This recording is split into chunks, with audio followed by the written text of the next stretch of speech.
नमस्कार दोस्तों, अगर आप ट्रेडिंग या स्टॉक मार्केट सीख रहे हो तो आज की वीडियो आपके लिए बहुत इंपॉर्टेंट होने वाली है। आज हम बात करेंगे हैमर कैंडलस्टिक पैटर्न के बारे में कि मार्केट गिरने के बाद ऊपर जाने वाली है। तो वीडियो को एंड तक जरूर देखिए क्योंकि मैं आपको रियल एग्जांपल्स और एक सिंपल स्ट्रेटजी भी बताने वाला हूँ। तो आइए चलते हैं अपने लैपटॉप की स्क्रीन पे और आपको समझाने की कोशिश करते हैं चार्ट पे कि कैसा हैमर वर्क करता है। तो तब तक के लिए चैनल को सब्सक्राइब भी कर दीजिए और वीडियो को लाइक भी कर दीजिए। तो आ गए हम अपने लैपटॉप स्क्रीन पे और हमने सेंसेक्स का चार्ट खोल लिया है। तो यहाँ पर आपको समझाने की कोशिश करते हैं कि हैमर कहाँ पे सबसे अच्छा वर्क करती है और क्या देख के हमको हैमर ट्रेड करना चाहिए। तो चलते हैं कुछ पिछले बैक टेस्टिंग पे।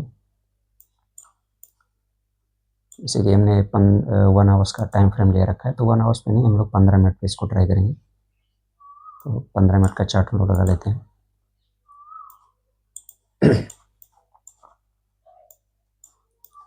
ये रहा 15 मिनट का चार्ट। ये देखिए, बेसिकली यहाँ पे एक हैमर दिख रही है आपको। मैं थोड़ा सा जूम करके आपको दिखाता हूँ। ये कैंडल, इसने इतना अच्छा वर्क क्यों किया? हैमर की देखो, इसकी जो बॉडी है, इसकी जो बिक है, ये बॉडी से इसकी बिक जो है वो 2x बड़ी है।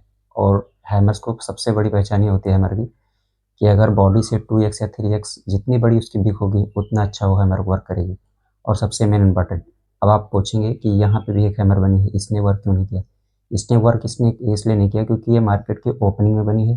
ओपनिंग में बनते टाइम फिर इसके एक यहाँ पे एक चीज़ और आप नोटिस करिए कि उसके बाद में इसने इस चीज़ को ब्रेक नहीं किया है। मतलब हैमर को दूसरी कैंडल ने ब्रेक नहीं किया है, इसने नीचे क्लोज दे दिया है। और नीचे क्लोज का यही इंडिकेशन होता है कि मार्केट ऊपर ही सस्टेन मतलब नहीं कर पाई है और ये कंटिन्यूसली फिर ये डाउन ट्रेंड की रैली इसने कर दी है। फिर यहाँ से इस डाउन ट्रेंड में आती गई मार्केट। यहाँ पे मार्केट कहीं ना कहीं सपोर्ट था पिछले लेवल पे। अगर हम चेक करने जाएंगे तो कहीं ना कहीं सपोर्ट पे आके मार्केट रुकी है। लॉन्ग टाइम फ्रेम पे कहीं ना कहीं सपोर्ट होगा इसका। ठीक है, उस सपोर्ट को हम चेक करने की कोशिश करते हैं। तो उसको सपोर्ट को चेक करने के लिए हमको लॉन्ग टाइम फ्रेम पे हमको शिफ्ट करना पड़ेगा। ठीक है, ये देखिए, इस हैमर की बात हो रही थी यहाँ पे। ये देखिए कितना अच्छा सपोर्ट एरिया है यहाँ से यहाँ तक। ये सपोर्ट एरिया यहीं से ऊपर ये मुड़ा है। ठीक है, तो इसको हम फिर 15 मिनट पे शिफ्ट करते हैं, फिर आपको बताने की कोशिश करते हैं कि कहाँ से हैमर आपको अच्छे से वर्क करते हुए दिखेगी। तो ऐसे समझते हैं, ये हैमर क्लोज हुई। हैमर क्लोज करने के बाद में जो आपका दूसरा कैंडल है वो ग्रीन क्लोज होना चाहिए। ग्रीन क्लोज होता है और हैमर के हाई को क्रॉस करके क्लोज होना चाहिए। समझ रहे हो ना मेरी बात को? तो जब ये हैमर के हाई को क्लोज करेगा तो हमको इस कैंडल पे एंट्री नहीं लेनी है, इस वाले कैंडल पे। ये कैंडल पॉजिटिव क्लोज हो, पॉजिटिव क्लोज होने के बाद दूसरी कैंडल जो हमारी बनेगी तो उसमें ध्यान रखना है कि फिर उसके हाई को जैसे ही क्रॉस करे हमारी एंट्री बनती है।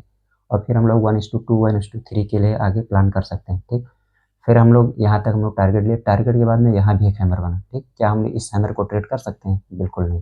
क्यों नहीं कर सकते? बिकॉज ये हमारे डे का जो ओपनिंग था वहाँ पे एक रेजिस्टेंस फेस कर रहा है। समझ रहे हो? ये मार्केट यहाँ पे एक रेजिस्टेंस एरिया है। ये जो कल की मार्केट है यहाँ पे एक रेजिस्टेंस है। तो रेजिस्टेंस के आसपास जब भी हैमर बनेगा तो उस हैमर को हम लोग अवॉइड करेंगे। बिकॉज अगर इस हैमर को हम लोग ट्रेड करते हैं तो इसकी 70 से 80% एक्यूरेसी क्या है कि ये फेल हो जाएगी। ठीक है, 10-20% की नहीं चांस ले सकते हैं, और 70 से 80% चांस है कि ये फेल हो जाएगा, बिल्कुल कंफर्म है।